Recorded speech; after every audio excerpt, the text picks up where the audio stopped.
Deutschland, Deutschland, mein Land ist abgebrannt. Deutschland, Deutschland, für mich ist es weites Land. Deutschland, Deutschland, mein Land ist abgebrannt. Deutschland, Deutschland, für mich ist es weites Land.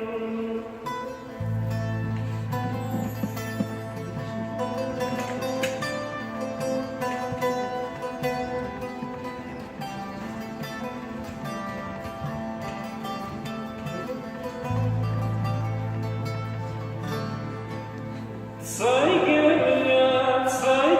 mir ein bisschen dein Herz.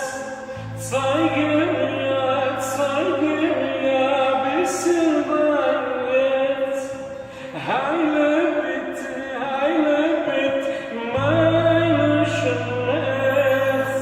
Krieg und Bomben bringen Tod. Ich schrei Krieg und Bomben bringen Tod. Ich schrei in aller Osterrot. Deutschland, Deutschland, mein Land ist abgebrannt. Deutschland, Deutschland, für mich ist es weites Land.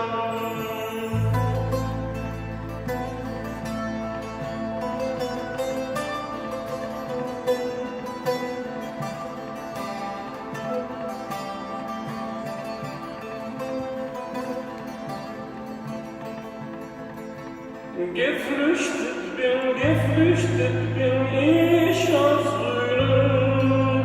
Geflüchtet bin